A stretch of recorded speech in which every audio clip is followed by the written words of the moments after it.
Okay, so now moving on the one of the most exciting segment of our meeting, the knowledge sharing session. अशा वेगवेगळ्या टॉपिकवर MBC free online sessions घेऊन आली आहे. आमचं हे fourth session आहे, जे आता संदीप सरांना मी विनंती करेन की आजच्या स्पीकर्सना इंट्रोड्यूस करावं. Over to Sandeep sir.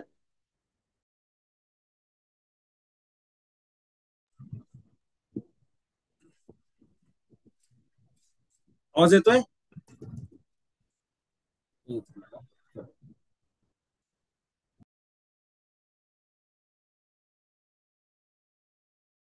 आवाज नाही येते सर तुमचा. हॅलो, आवाज येतोय? आजचे जे आपले स्पीकर आहेत ते एमबीसीचे आपले मेंबर आहेत, ट्रेनर म्हणून ओळखले जातात. तर मी त्यांचा परिचय करून देतो. त्यांचं नाव आहे प्रफुल्ल गजरे. स्किल एज्युकेशनचे संस्थापक असून त्यांना आतापर्यंत 29 वर्षांचा अनुभव आहे. या कालावधीमध्ये त्यांनी सेल्स, डेटा प्रोसेसिंग आणि बीपीओ प्रोसेस ट्रेनिंग आणि स्वतःचा व्यवसाय अशा विविध क्षेत्रांमध्ये काम केले आहे. त्यांनी मागील 17 वर्षांपासून ट्रेनिंग क्षेत्रात सक्रिय योगदान दिलेले आहे. त्यांच्याबद्दल जर बोलायचं म्हटलं तर त्यांनी इंदिरा गांधी विद्यापीठामधून त्यांनी आपलं ग्रॅज्युएशन पूर्ण केलेलं आहे आणि Tata institute of science TISS मधून त्यांनी त्यांनी ऑर्गनायझेशन डेव्हलपमेंटचं त्यांनी सर्टिफिकेशन केलेलं आहे. आणि सरांबद्दल जर बोलायचं म्हटलं तर आतापर्यंत त्यांनी 10,000 पेक्षा जास्त तासांचं ट्रेनिंग दिलेलं आहे आणि त्यांच्या हाताखालून 3,000 पेक्षा जास्त लोकांना प्रशिक्षण मिळालेलं आहे. त्यांनी त्यांची पद्धती आहे, काम करण्याची पद्धती आहे, त्यांची जे ट्रेनिंगची जी पद्धती आहे ती outbound training, in house, classroom training, virtual and blended training आणि त्यांच्या एकेरी संवादातून त्यांचं हे ट्रेनिंग होत असतं. त्यांनी चाचणीवर आधारित गॅप विश्लेषण वगैरे केलेलं आहे.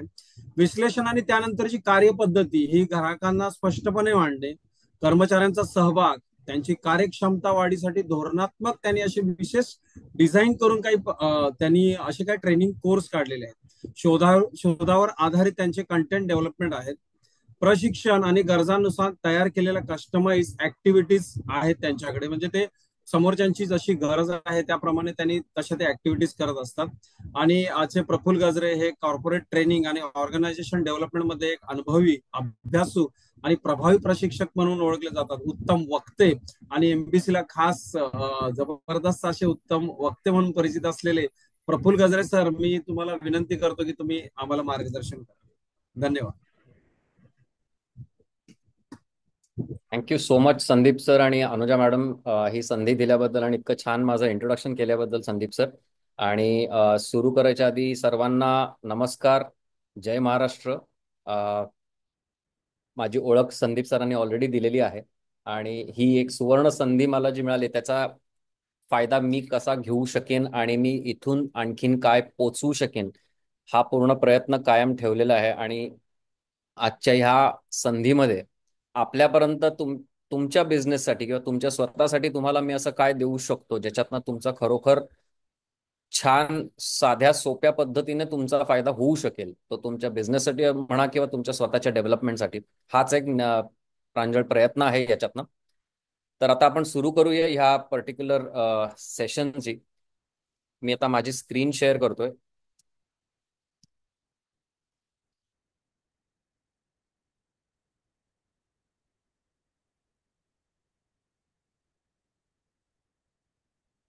स्क्रीन दिसते सगळ्यांना?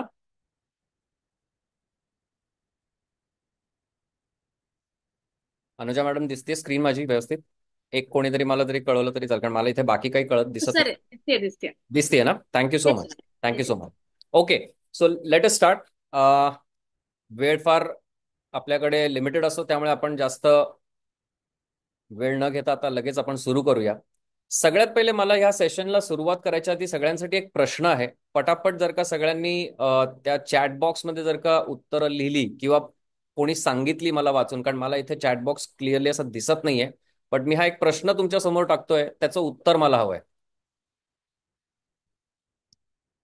What are the most important elements in success or failure? म्हणजेच यश किंवा अपयश याच्यामध्ये सगळ्यात महत्वाचे असे दुवे कुठले आहेत? हे कोणी सांगू शकेल का?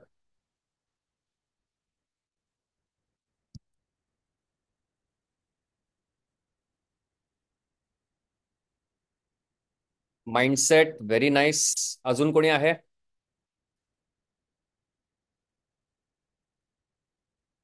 Very good. छान. कन्सिस्टन्सी. एक्सलेंट. अजून कोणी?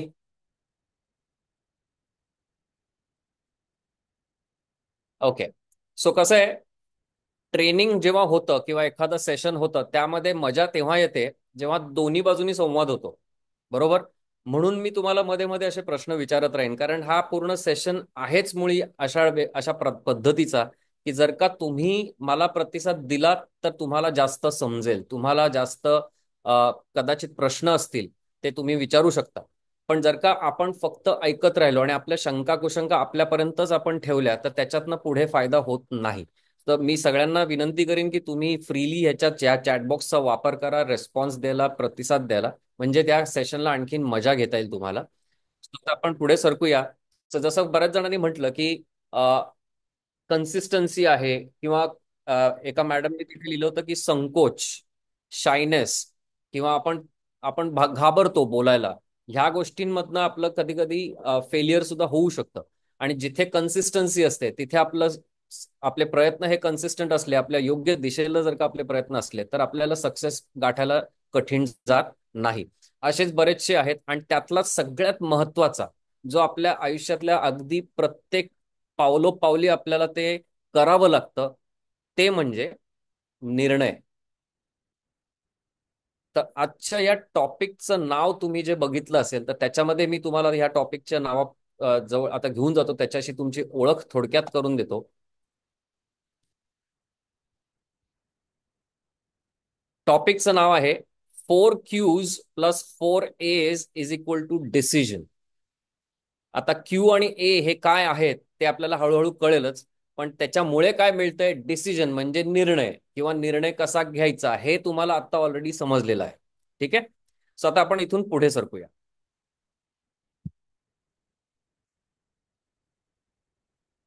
सगळ्यात पहिला आता ही जी पद्धत आहे आपण डिसिजन घेण्याची, त्याच्यामध्ये हे 4 Qs मेथड, जी एक IBM कंपनी सगळ्यांना माहित आहे, सगळ्यांनी ऐकलंय IBM कंपनीचं नाव.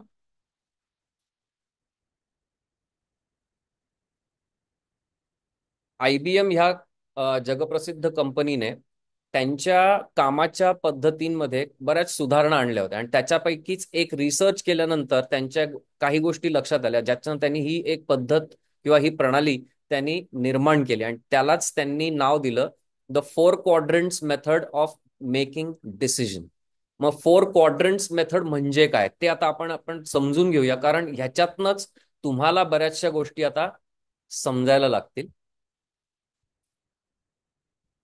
So let us quickly take a look at why we should use the 4 Qs method. तर ह्याचे 3 महत्वाचे कारण आहेत. जेव्हा आपल्याला ह्या 4 Qs ची ही माहिती आपल्याला मिळते किंवा ह्या प्रणालीची आपल्याला माहिती मिळते, त्याच्यातनं आपल्याला 3 गोष्टी क्लिअर होतात. एक म्हणजे आपला विचार करण्याची जी पद्धत आहे ती एका स्ट्रक्चर्ड पद्धतीनं किंवा आखलेल्या पद्धतीनं आपण विचार करायला लागतो एखाद्या गोष्टीवर, एखाद्या प्रॉब्लेमवरती किंवा एखाद्या सिच्युएशनवरती.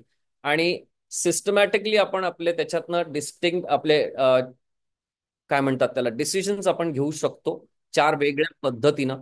कारण कुठलाही निर्णय घेताना काही प्रश्न आपल्याला स्वतःला विचारावे लागतात आणि हे बऱ्याचदा आपण करत असतो, पण अजाणतेपणे आपल्याला ते लक्षात येत नाही की हीच पद्धती आपण प्रत्येक वेळेला आत्मसात करत असतो किंवा ती वापरत असतो. आता ह्या रिसर्चमुळे हे लक्षात आलं की नाही, ह्याच पद्धतीनं हे केल्यामुळे ती क्लॅरिटी किंवा त्यातली जी आपल्याला एक समज जी येते त्या सिच्युएशनची किंवा त्या पर्टिक्युलर प्रॉब्लेमची, ती जास्त चांगली येते आणि त्याच्यामुळे आपल्याला डिसिजन घ्यायला सोपं जातं. सो दुसरं आहे क्लॅरिटी अँड पर्स्पेक्टिव्ह, जे आता मी जस्ट म्हटलं की पर्स्पेक्टिव्ह म्हणजे तुमचा दृष्टिकोन, त्या पर्टिक्युलर सिच्युएशनच्या, त्या पर्टिक्युलर प्रॉब्लेमचा दृष्टिकोन तुम्हाला समजायला लागतो. तुम्ही वेगवेगळ्या दृष्टिकोनातून त्याला चेक करून घ्यायचा प्रयत्न करता आणि त्यातून तुम्हाला योग्य दिशा मिळते विचारांची आणि त्यातनं तुम्हाला सोल्युशन्स मिळण्याचे संधी मिळते. आणि सगळ्यात महत्वाचं म्हणजे ते फार सोपं आहे. ही 4Q मेथड फार सोपी आहे आणि इझी टू इम्प्लिमेंट, म्हणजे वापरायला फार सोपी. तर ती कशी? आत्ता जर का तुम्ही बसला असाल, तर तुम्हाला जर का ह्या टॉपिकचे जास्तीत जास्त समज ह्या सेशन चालू असतानाच करून घ्यायची असेल, तर कृपया प्रत्येकाने एक पेन अँड पेपर आपल्या हाताशी ठेवा आणि तुमच्या डोक्यात एखादा जो कुठला प्रॉब्लेम असेल, मला सांगायची गरज नाही, पण त्या प्रॉब्लेमची एक फक्त लाईन तिकडे लिहा की हा माझा प्रॉब्लेम आहे. आणि मग त्याच्यानंतर मी तुम्हाला तुम्हाला पुढच्या स्लाइड्समध्ये जे सांगत जाईन ते तुम्ही त्या पद्धतीनं करायचा प्रयत्न करा. कदाचित ते आपल्याला हातात असलेल्या वेळेत नाही पूर्ण होणार, हरकत नाही, पण तुम्हाला समजलं तर तुम्हाला लक्षात येईल की हे कसं करायचं आणि नंतर बसून तुम्ही देखील हे करू शकता आणि त्यातनं तुम्हाला नक्कीच फायदा होईल असं मला माहिती, कारण मी याचा जो अभ्यास केला त्याच्यानंतर मला ह्याचे फायदे दिसलेले. So easy to implement is grab a piece of paper, draw two intersecting lines, असे क्रॉस दोन क्रॉस लाईन्स करा, त्याच्यातनं तुम्हाला 4 असे सेक्शन्स येतात, त्यालाच आपण क्वाड्रंट्स म्हणतो. तर आपण पुढच्या स्लाइडकडे वळूया आता. इकडे जसे हे 4 सेक्शन दिले तसे तुम्हाला हे 2 लाईन्स बनवायचे तुमच्या कागदावरती. आणि आता आपण बघू की हे 4 चौकोन म्हणजे नक्की काय आहेत, प्रत्येक चौकोनामध्ये काय दिसणार आहे आपल्याला. तर आपण ओळख करून घ्या या 4 क्वाड्रंट्सची. सगळ्यात पहिला क्वाड्रंट असेल तुमच्या वरच्या भागातला उजव्या हाताचा जो ब्लॉक आहे तो, that is Q1. So what happens if this doesn't happen, म्हणजे काय होईल जर का हे नाही झालं तर. म्हणजे सगळ्यात पहिले नाही काय त्याच्यावरती आपण फोकस करतोय की हे जर का झालं और रादर हे नाही झालं तर काय होऊ शकतं, त्या गोष्टीने आपल्याला विचार करायचा. तर तुमच्याकडे जो काही प्रॉब्लेम आहे त्या प्रॉब्लेमसाठी तुमची एखादी स्टेटमेंट असेल तर त्याच्यामध्ये तुम्हाला पहिलं क्वेश्चन हा विचारायचा आहे स्वतःला की what happens if this doesn't happen. ह्याची मी तुम्हाला पुढच्या स्लाइड्समध्ये एक एक करून उदाहरणासकट तुम्हाला आणखीन छान पद्धतीने समजून सांगणार आहे. आता आपण फक्त पहिले हे 4 क्वाड्रंट्स काय ते ओळख करून घेऊ. पुढचा क्वाड्रंट आहे what happens if this happens, काय होईल जर का हे झालं तर. त्यानंतरचा क्वाड्रंट Q3 खालच्या बाजूला डाव्या हाताचा, what won't happen if this happens, म्हणजे काय नाही होणार जर का हे असं झालं तर, ते आहे. आणि शेवटचा क्वाड्रंट तो आहे what won't happen if this doesn't happen, म्हणजे काय नाही होणार जर का हे नाही झालं. फॉर एक्झाम्पल एक एक साधाच डे टू डे लाईफ मधलं एक उदाहरण घेतो. एक नवरा आपल्या बायकोचा वाढदिवस विसरला. आता विचार करा ह्या 4 प्रश्नांच्या उत्तरामध्ये तुम्हाला काय सापडतंय किंवा त्याची काय फजिती दिसतीये. हे झालं एक फार गमतीशीर एक उदाहरण, पण तुमच्याच आयुष्यातले काही असे गंभीर प्रश्न असतील, काही असे गंभीर परिस्थिती असतील ज्याच्यामध्ये तुम्हाला सोल्युशन काढायचंय, त्याच्यावरती त्यावेळेला घेतला गेलेला निर्णय तो योग्य पद्धतीने घ्यायचा आहे. तर त्याच्यासाठी तुम्ही हे 4 क्वाड्रंट्स कसे वापरू शकता, आता ह्याच्याकडे वळूया आपण. सगळ्यात पहिला क्वाड्रंट जो आपण पाहिला होता तो म्हणजे what happens if this doesn't happen. आता इथे मी एक ठराविक उदाहरण घेतलंय, त्या उदाहरणाच्या बेसिसवरती मी तुम्हाला प्रत्येक क्वाड्रंट समजून सांगण्याचा प्रयत्न करणार आहे. ओके, तुमचे काही प्रश्न असतील तुम्ही चॅटबॉक्समध्ये टाकू शकता, म्हणजे मला ते जर का हातात वेळ असेल तर पटकन ते एक्सप्लेन करता येतील त्यालाच अनुसरून. So quadrant 1 what happens if this doesn't happen, ह्याच्यामधला फोकस पॉइंट असतो की ह्या गोष्टीचा the pros of not implementing the change, म्हणजे आपल्याला जर का जो बदल इम्प्लिमेंट करायचा तो नाही केला तर त्याच्यातनं मिळणारे फायदे काय, जर का मी नाहीच बदलणंच नाही केले तर मला काय फायदा होऊ शकतो. फॉर एक्झाम्पल आता एखादी कंपनी आहे, तुमच्याकडे तुमचे बिझनेस आहेत, तुमच्याकडे तुमचे कर्मचारी असतील, तर त्या कर्मचाऱ्यांना तुम्ही पगार देता. पगार देताना तुम्ही त्यांचं वर्षभराचं काम पण बघत असता की ते कसं काम करतात. मग पुढच्या वर्षी तुम्ही त्यांचे इन्क्रीमेंट किंवा त्यांचं प्रमोशन करता, बरोबर. मग ते प्रमोशन करताना तुम्ही कुठली प्रणाली वापरणार, त्या प्रणालीचं नाव आहे अप्रेझल सिस्टम. मग आता एखाद्या कंपनीकडे छोटे व्यवसाय जे असतात त्यांच्याकडे ही सिस्टम सहसा नसते, पण मग त्यांना जर का त्यांच्या कामाची पद्धत आणखी प्रोफेशनल बनवायची असेल तर अशा वेळेला जर का त्यांना हे सिस्टम आणायचं, पण त्यांनी जर का ते नाहीच आणलं. आता बदल जेव्हा घडतो तेव्हा माणसामध्ये सुद्धा बदल घडतो, माणसाच्या रिॲक्शन्स मध्ये बदल घडतो, माणसाच्या स्वभावामध्ये बदल घडतो, करेक्ट. मग अशाच वेळेला जर का हा बदल नाहीच घडवून आणला तर काय होईल, we retain our current performance tracking, म्हणजे जे चाललंय ते व्यवस्थित तसंच्या तसंच चाललंय. म्हणजे फायनान्शियल इयरच्या शेवटी सुद्धा तुम्ही जेव्हा अप्रेझल घेऊन बसता तुमच्या कर्मचाऱ्यांचा, तेव्हा तुम्ही एकमेकासमोर बसून गप्पा मारता आणि त्याला सांगता की बरं बाबा माझ्या दृष्टिकोनातून तुझं हे असं असं आहे तर तुला मी एवढं इन्क्रीमेंट देतो किंवा तुझं हे असं प्रमोशन झालं. तेवढ्यावरती ते होतं आणि तुम्ही पुढे निघता, पुढच्या वर्षाची तयारी करता. नो ड्रॉप इन परफॉर्मन्स और चेंज इन बिहेवियर, काही बदलच न झाल्यामुळे कोणाला तसा काही फरकच नाही पडला आणि त्याच्यामुळे कोणामध्ये कुठलेही तुम्हाला बदल दिसत नाहीत. त्यांच्या परफॉर्मन्समध्ये देखील तुम्हाला बदल नाही दिसत. Expenses for system development. आता नवीन प्रणाली आणायची म्हटल्यावर त्याच्यावरती खर्च असतो. तुम्हाला त्या कन्सल्टंट्स लागतात. त्या कन्सल्टंट्स कडनं तुम्ही ते सगळं बनवून घेता. एखादं सॉफ्टवेअर घ्यावं लागलं तर ते घ्यावं लागतं. त्याच्यामुळे तुम्हाला थोडं खर्चच असतो. तो देखील तुम्हाला करावा लागला नाही, कारण तुम्ही बदलच नाही आणलाय. आणि टीम सुद्धा अनडिस्टर्ब्ड आहे. जसं चालू आहे जैसे थे तशाच पद्धतीनं काम चालू आहे. सो याच्यातला की पॉइंट काय आहे, तर understand the benefits of status को. स्टेटस को म्हणजे मराठीत जैसे थे. त्या जैसे थे या परिस्थितीमधला तुम्हाला आता फायदे काय आहेत ते ह्या प्रश्नातून तुम्हाला मिळतात, की जर का मी बदल नाही घडून आणला तर काय होईल. ओके, हे झालं पहिलं. आता आपण क्वाड्रंट 2 कडे वळूया. Quadrant 2 is about what happens if this happens. म्हणजे समजा मी तो बदल घडवून आणला तर काय होईल. तर आता बघूया ह्याच्यात काय फरक पडला. तर ह्याच्यामध्ये आपल्याला आता बघायचंय की फोकस पॉईंट काय आहे. तर मी जर का बदल घडवून आणला तर त्याच्यातलं काय फायदे मला मिळतात. प्रोज म्हणजे फायदे. मग त्याच उदाहरणाचं पुढचं आपण एक सिच्युएशन घेऊया, की अप्रेझल सिस्टम तुम्ही इम्प्लिमेंट केली, म्हणजे तुम्ही ती नवीन प्रणाली इम्प्लिमेंट करायला सुरुवात केली आहे. तर पहिली गोष्ट फायदा काय होतो, तर एक सिस्टमॅटिक परफॉर्मन्स ट्रॅकिंग सिस्टम तुमच्या हाताशी असल्यामुळे प्रत्येक कर्मचाऱ्याचा परफॉर्मन्स तुम्हाला मोजमाप करता येतो आणि त्याच्यातनं तुम्हाला लक्षात येतं की तुमचा बिझनेस कसा ग्रो होऊ शकेल. करेक्ट.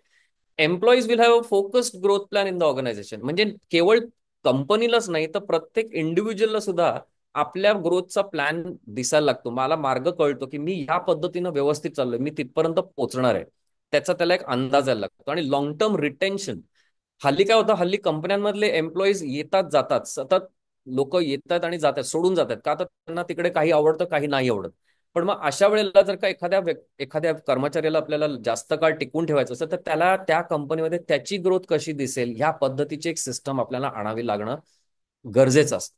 राईट. आणि म्हणूनच ही सिस्टम अप्रेझल सिस्टम त्यासाठी असते. आणि त्यासाठी हे एक उदाहरण घेतलंय. हे फार रेलेव्हंट उदाहरण असं मला वाटतं की प्रत्येकाच्या व्यवसायाशी फार जुळेल असं. आणि त्याच्यातनं तुमच्या कर्मचाऱ्यांचे लॉंग टर्म ग्रोथ देखील त्यांना जेव्हा दिसते त्याच्यामुळे ते टिकून राहतात. तुमचा ओव्हरऑल त्या पोझिशनसाठी सारख्या येणाऱ्या जाणाऱ्यांमुळे नवीन रिहायरिंग, त्याच्यामुळे टीमचा तुमचा वापरला गेलेला वेळ, त्याच्यासाठी वापरला गेलेला पैसा हा बराच अवधी तुमचा सगळा वाचू शकतो. हा त्यातला फायदा. So what happens if this happens मध्ये हे सगळे पॉइंट्स दिसतात. So highlight the potential positive impact and new benefits gain. So जेव्हा तुम्ही तुमच्या पॉइंट्स मधील विचार कराल तेव्हा या अशा पद्धतीनं करा. क्वाड्रंट 3 कडे बघूया आता आपण.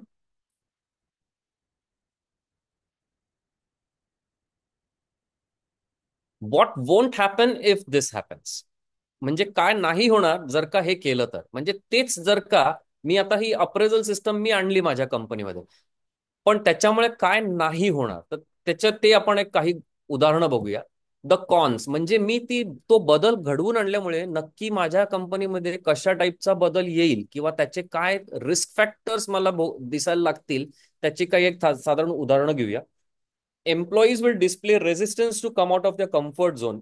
जेव्हा एखाद्या कंपनीमध्ये काही नवीन बदल आणले जातात, नवीन सिस्टम आणलं जातं, तर सगळ्यात पहिले जी व्यक्ती ज्याच्या कामाला त्या नवीन बदलाचा असर होणार असेल ती व्यक्ती थोडीशी अस्थिर होते, थोडीशी काय म्हणतात त्यांच्या विचारांवरती थोडासा परिणाम व्हायला लागतो. त्यांना कधी कधी इन्सिक्युरिटी येऊ शकते. कधी कधी त्यांना वाटतं की नाही माझ्या हातनं माझा जॉब जाईल की काय, किंवा मला जास्त काम पडतंय की काय.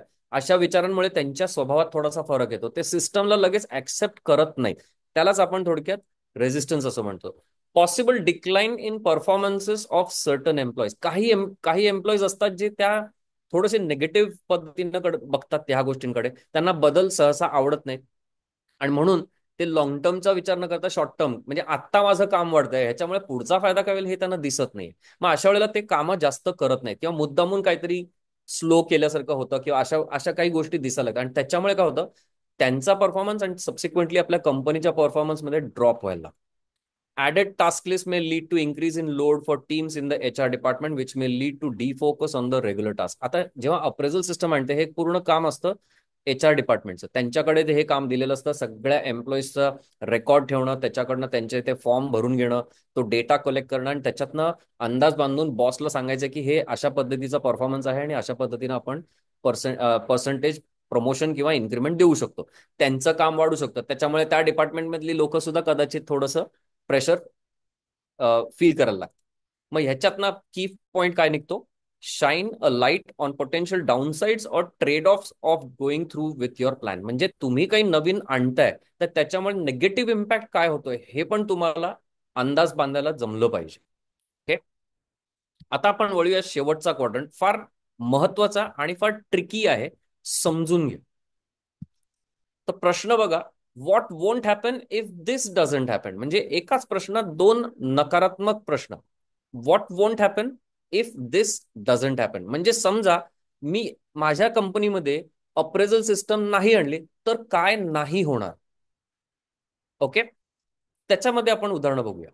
तर ह्याच्यामध्ये काय नाही होणार म्हणजे माझ्या कंपनीच्या हातून कुठल्या संधी निघून जाऊ शकतील, माझ्या ग्रोथ मधल्या कुठल्या संधी मी गमवू शकतो, हा जो आहे ना तो एरिया हायलाइट व्हायला लागतो. आणि if we continue with this kind of a performance appraisal, त्याच्यामध्ये काय होतं की we will not be able to identify the actual potential to perform at and hence lag behind in the competitive market.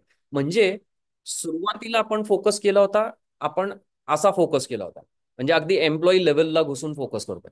पण इथे आल्यानंतर तुम्ही focus company लेवलला बघताय.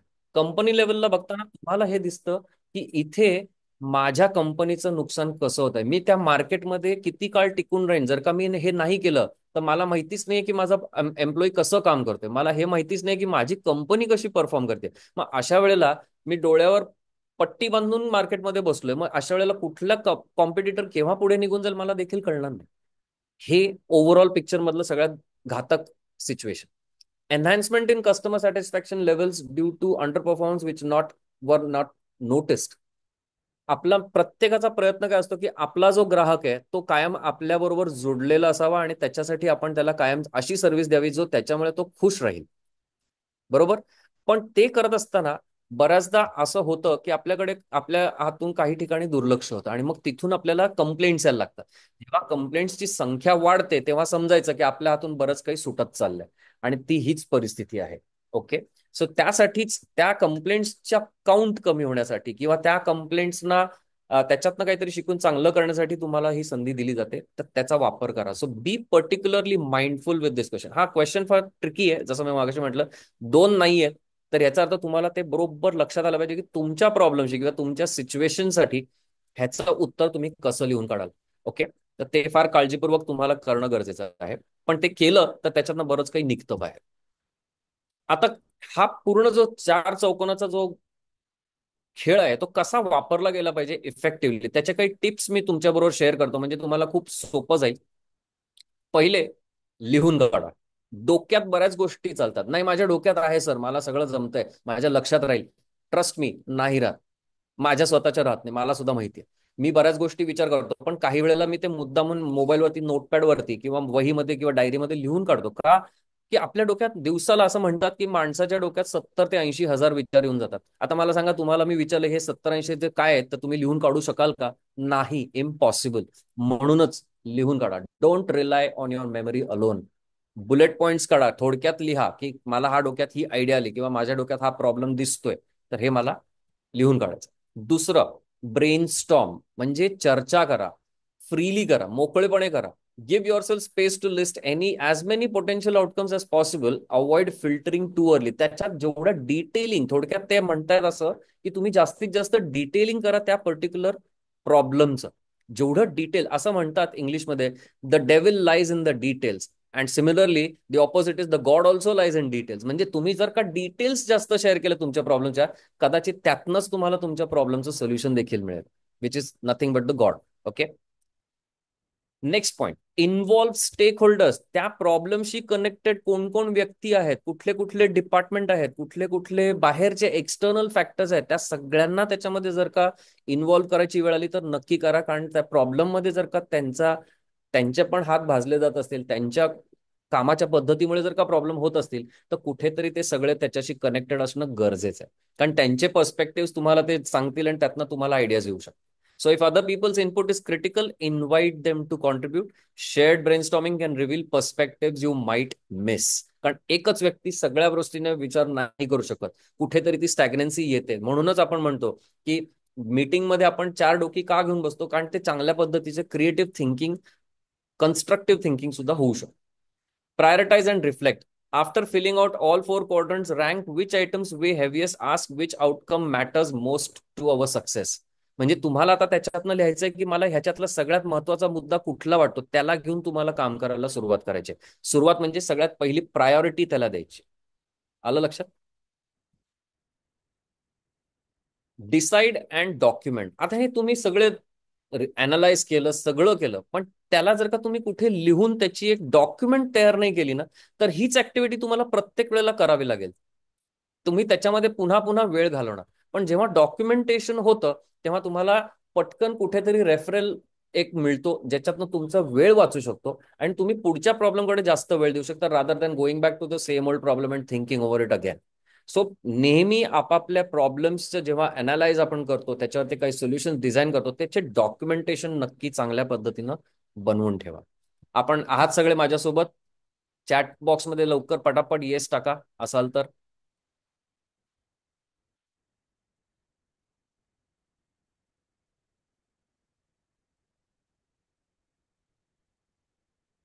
Okay, I can see most of them answering. Thank you so much. I am sure आतापर्यंत तुम्हाला मी जे काही सांगितलेलं आहे ते तुम्हाला समजलं असेल आणि त्या पद्धतीनं तुम्हाला उमजलं देखील असेल. आणि त्याचाच प्रयत्न पुढच्या स्लाइडमध्ये आपण आणखीन करणार आहोत. आता इथे मी तुम्हाला हा क्वाड्रंट कसा वापरायचा याच्या टिप्स दिल्या. आता पुढच्या स्लाइडमध्ये आपण बघूया की काय नाही केलं पाहिजे. कॉमन पिटफॉल्स म्हणजे आपण अडथळे किंवा डेंजर झोन म्हणतो तशा टाईपचे, ते कसे अवॉइड करायला हवे. तर काय आहे? Focusing only on quadrant 2. What happens if this happens. म्हणजे सगळ्यात चांगलं परिस्थिती म्हणजे what happens if we do this. सगळ्यात सोपा भाग येतो, पण तिथे चांगला रिझल्ट दिसतोय, तिथे चांगलं फिलिंग येते, म्हणून पूर्ण फोकस त्याच्यावरतीच नाही ठेवायचा आहे. आपल्याला दोन्हीकडे ठेवायचं आहे. कारण जर का तुम्ही ते म्हणतात ना, नजर हटी दुर्घटना घटी, ते इथे सुद्धा होऊ शकतं जर का तुम्ही फक्त आणि फक्त क्वाड्रंट 2 वर फोकस केला तर. तर कायम लक्षात ठेवा, फक्त एकावरती नाही तर तुम्हाला सगळीकडे व्यवस्थित लक्ष देऊन विचार करायचा आहे. Ignoring quadrant 4. What will not happen if this does not happen? तो क्वाड्रंट 4 आहे. So double negative are tricky. Don't miss on quadrant 4 as repeating quadrant 1. म्हणजे क्वाड्रंट 1 वरतीच तुम्ही फक्त फोकस केला तसाच समटाईम, कारण क्वाड्रंट 4 आणि क्वाड्रंट 1 मध्ये ना थोडेसे समानार्थी क्वेश्चन्स येतात. ते तुम्ही जेव्हा नंतर विचार कराल तुमच्या लक्षात येईल. पण क्वाड्रंट 4 हा 1 पासून खूप वेगळा आहे. तो आणखीन डीप विचार करायला लावतो. म्हणून तुम्हाला तिथे जास्त रिस्क किंवा जास्त डेंजर तुम्ही आयडेंटिफाय करू शकता तुमच्या कामाच्या संदर्भात. स्किपिंग डॉक्युमेंटेशन अजिबात करू नका. आळस असतो आपल्याला, लिहून काढायचंय किंवा कम्प्युटरवरती टाईप करायचं, नाही रे माझ्या डोक्यात आहे मी करीन. पण ट्रस्ट मी, एक 2-4 दिवस ते डोक्यात राहील. नंतर जसा तुमचा कामाचा व्याप, आणखीन काय प्रॉब्लेम्स येतात, तेव्हा हे आधीचं थोडंसं ना धुसर होत जातं आणि नंतर ते पूर्णपणे गायब व्हायला वेळ नाही लागत. म्हणून डॉक्युमेंटेशन गरजेचं आहे. आणि डॉक्युमेंटेशनसाठी हल्ली खूप चांगले सोपे पर्याय उपलब्ध आहेत. त्याचा वापर स्मार्टली करा. वेळ पण वाचेल, काम पण होईल. नॉट कन्सल्टिंग अदर्स म्हणजे तुम्ही दुसऱ्यांशी चर्चा नाही करत, दुसऱ्यांची ऍडवाइस घेत नाही, असं देखील करू नका. कारण बऱ्याच गोष्टींसाठी काही ठराविक एक्सपर्ट्स आहेत जे तुम्हाला चांगल्या पद्धतीनं सांगू शकतील, चांगल्या पद्धतीनं मार्गदर्शन करू शकतील आणि चांगल्या पद्धतीनं तुम्हाला तुमचं काम करून देऊन त्याच्यातनं रिझल्ट आणून देऊ शकतील. कन्सल्टंट्स ज्याला आपण म्हणतो किंवा एक्सपर्ट्स ज्यांना आपण, तर अशांची मदत घ्यायची वेळ आली, अगदी बेलाशक घ्या. कारण तिथेच तुम्ही इन्व्हेस्टमेंट करताय, खर्च नाही, आणि वेळ वाचवताय, वाढवत नाही. ते कायम लक्षात ठेवा. अप्रोच नेहमी तसा ठेवा. सो आता या पूर्ण सेशनच्या शेवटाकडे आपण आलोय, जिथे मी तुम्हाला सुरुवातीला म्हटलं 4 Qs प्लस 4 As. तर हे 4 Qs म्हणजे हे 4 प्रश्न जे आपण त्या क्वाड्रंट मध्ये पाहिले, आणि आता आपण जे डिस्कस केले एक एक क्वाड्रंट मध्ये, त्याच्यातनं जे दिसलं ते म्हणजे 4 As म्हणजे ते आन्सर्स. आणि त्याच्यामुळे काय मिळालं तर आपल्याला मिळालं एक अनालाइज्ड डिसिजन, म्हणजे विचारपूर्वक त्या निर्णयापर्यंत पोहोचण्याची एक मेथडॉलॉजी मिळाली, एक ताकद मिळाली, एक मार्गदर्शन किंवा एक दिशा मिळाली असं म्हणायला हरकत नाही. राईट. सो पुन्हा एकदा संपूर्ण core team, Subodh sir, Mangesh sir, आपले regional core team Aparna madam, आणि आपले chapter president Anuja Vawal ma'am, Santosh sir आणि संदीप सोनावळे सर, सगळ्यांना खूप खूप धन्यवाद की तुम्ही मला ही छान अशी संधी दिली हे सेशन प्रेझेंट करण्यासाठी. So thank you so much and I hope this session contributes in your personal and professional growth. Thank you once again. Jai Hind. Thank you so much, sir, for this insightful session.